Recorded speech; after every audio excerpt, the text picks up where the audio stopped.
Hello student, science की class में आपका वेलकम है। आज मैं आपको आपके नेक्स्ट टॉपिक न्यूट्रिशन के बारे में आपको पढ़ाऊंगी। न्यूट्रिशन यानी कि पोषण। ठीक है, सबसे पहले तो इसकी डेफिनेशन को समझ लेते हैं। Nutrition is the process of taking food into the body and absorbing the nutrients in those foods. ठीक है बेटा, यानी कि जिस प्रोसेस के द्वारा आपके भोजन और आहार से जो गुण तत्व आपकी बॉडी को प्राप्त होते हैं, जैसे कि प्रोटीन जो कि आपकी मसल्स के डेवलप में सहायक होता है, कार्बोहाइड्रेट जो एनर्जी देता है, विटामिन्स जो रोग प्रतिरोधक क्षमता, आई, स्किन, बालों आदि के लिए जिम्मेदार होता है, एंड खनिज लवण जो आपकी बोन्स एंड बीपी को कंट्रोल करता है, उसे क्या कहा जाता है? न्यूट्रिशन कहा जाता है। ठीक है, अब हम आप बात करते हैं नेक्स्ट आपके टॉपिक टाइप्स ऑफ न्यूट्रिशन।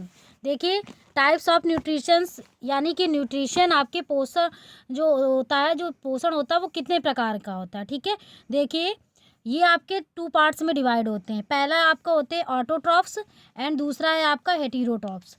ठीक है, तो बात देखिए, हम लोग सबसे पहले समझते हैं ऑटोट्रॉफ्स। ऑटोट्रॉफ्स यानी कि स्वपोषी, जैसा कि नाम से स्पष्ट है। स्व यानी स्वयं यानी खुद, और पोषी मतलब पोषण ग्रहण करने वाले।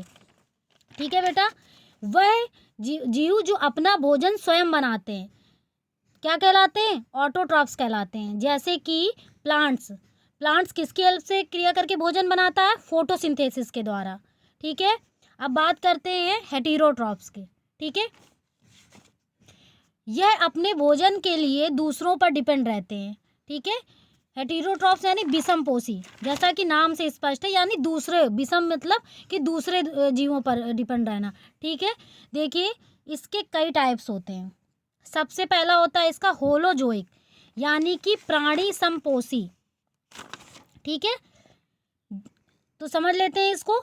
जो अन्य प्राणियों और उनके द्वारा बनाए गए कार्बनिक पदार्थ को ग्रहण करता है, वो क्या कहलाते हैं? होलोजोइक कहलाते हैं। देखिए, इसको 3 पार्ट्स में डिवाइड किया गया है।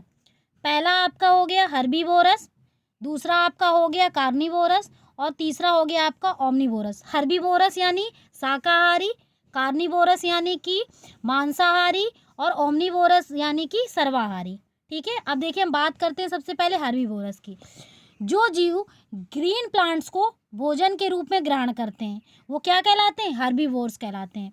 यानी कि जैसे कि आपका हिरण हो गया, गाय हो गया, भैंस हो गया, अनेक मतलब ऐसे जीव जंतु होते हैं जो ग्रीन प्लांट्स को भोजन के रूप में ग्रहण करते हैं। आगे आप लोगों की समझ में दूसरा बात करते हैं कार्निवोर्स की, जो दूसरे जीव जंतुओं को भोजन के रूप में ग्रहण करते हैं। ठीक है, यानी कि जैसे आपका हो गया लायन हो गया, टाइगर हो गया इत्यादि। ठीक है, अब बात करते हैं बेटा आपके ओमनिवोरस की। ओमनिवोरस जैसा कि नाम से स्पष्ट है, सर्वाहारी, जो जीव जंतु ग्रीन प्लांट्स को भी और दूसरे जीवों को भी अपने भोजन के रूप में ग्रहण करते हैं, वो क्या कहलाते हैं? ओमनिवोरस, जैसे कि आपका ह्यूमन। ठीक है, अब देखिए हम हेटेरोट्रॉफ्स के दूसरे टाइप में आते हैं। पहला आपका मैंने होलोजोइक बताया था, दूसरा आपका हुआ पैरासाइट यानी कि परजीवी। जो जीव दूसरे जीवों के शरीर पर बाहर या अंदर रहकर भोजन को ग्रहण करते हैं वो क्या कहलाते हैं? पैरासाइट्स कहलाते हैं। ठीक है, यानी परजीवी।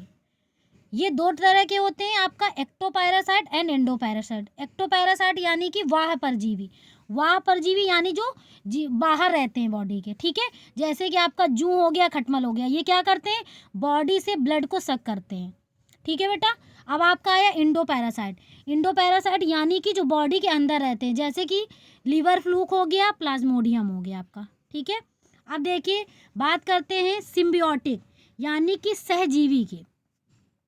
देखिए, जो जीव दूसरे किसी जीवों के साथ साथ रहते हैं, यानी एक दूसरे के साथ रहकर जीवन यापन करते हैं और एक दूसरे को नुकसान नहीं पहुंचाते, यानी कि इसमें 2 जीवों को आपस में किसी प्रकार की कोई हानि नहीं होती है।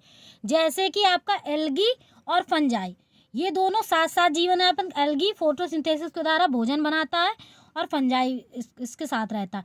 इन दोनों, देखिए जब ये क्रिया होती है साथ साथ रहने की, तो ये क्या कहलाती है? सिम्बियोसिस। ठीक है, सहजीविता कहते हैं इसको। और एल्गी और शैवाल फंजाई के साथ में रहने को क्या कहा जाता है? लाइकेन। मोस्ट इंपॉर्टेंट है, बहुत पूछा जाता है बेटा एग्जाम में, ठीक है। अब बात करते हैं आपके सैप्रोफिटिक यानी कि मृतोपजीवी यानी कि मृत जीव जंतुओं को, ठीक है। देखिए इसमें जो जीव मृत सड़े गले भोज्य पदार्थों से कार्बनिक पदार्थों को भोजन के रूप में ग्रहण करते हैं वो क्या कहलाते हैं? आपके सैप्रोफिटिक कहलाते हैं। जैसे कि आपका हो गया बैक्टीरिया एंड फंजाई। बेटा आपका न्यूट्रिशन टॉपिक जो है वो तो खत्म हो गया, ठीक है। अब देखिए बात करते हैं हम आपके अगले टॉपिक को भी इसमें जोड़ देते हैं क्योंकि वो टॉपिक आपका बहुत छोटा सा है। सेंसिटिविटी यानी कि संवेदनशीलता, ठीक है। देखिए इसकी तो सबसे पहले डेफिनेशन को समझ लेते हैं। जीवों में बाह्य अनुक्रियाओं के प्रति सेंसिटिविटी पाई जाती है, यानी कि स्टिमुलस के आंसर में किसी जीव या अंग की प्रतिक्रिया करने की जो क्षमता होती है वो क्या कहलाती है? सेंसिटिविटी कहलाती है। आगे आप लोगों की समझ में, यानी कि the capacity of an organism or sense organ to respond to stimulation, ठीक है बेटा। देखिए हम बात करते हैं यहाँ पर कई जीव जंतु ऐसे होते हैं जिनमें कि मतलब सभी में ये क्षमताएं पाई जाती हैं, सेंसिटिविटी सभी में पाई जाती है। देखिए जैसे फॉर एग्जांपल देख लेते हैं अमीबा। जैसे मान लीजिए अमीबा को हमने सुई चुभोया, ठीक है, तो उसमें जो स्यूडोपोडिया पाए जाते हैं तो वो क्या कर लेता है? अपने स्यूडोपोडिया को समेट करके गोल आकार ले लेता है, ठीक है। अब बात तो हो गई अमीबा की। अब देखिए बात करते हैं सेकंड आपका डेवलप्ड एनिमल्स, ठीक है। इसमें नर्वस सिस्टम और इंडोक्राइन सिस्टम पाया जाता है। इसके द्वारा ही ये क्या करते हैं? सेंसिटिविटी शो करते हैं, ठीक है बेटा। तो देखिए ये बात तो थी आपके डेवलप एनिमल्स में, ठीक है। अब हम बात करते हैं नॉन कॉर्डेट्स एंड जो आपके थोड़ा सा लो डेवलप्ड एनिमल्स यानी कम विकसित है। इसमें सेंसरी जो आपकी संवेदनशीलता के लिए इसमें सेंसिटिव सेल्स पाई जाती हैं जिनके द्वारा ये संवेदनशीलता को प्रकट करते हैं, ठीक है बेटा। देखिए आज आपको मैंने न्यूट्रिशन एंड सेंसिटिविटी दो टॉपिक आपको पढ़ाए। सेंसिटिविटी आपके टॉपिक में ज़्यादा मैटर नहीं था, जितना था मैंने आपको उतना पढ़ा दिया। तो आप लोग अपना इससे देख करके नोट्स बनाते जाइए और घर पर ही अपना रिवीजन भी करते जाइए। Thank you.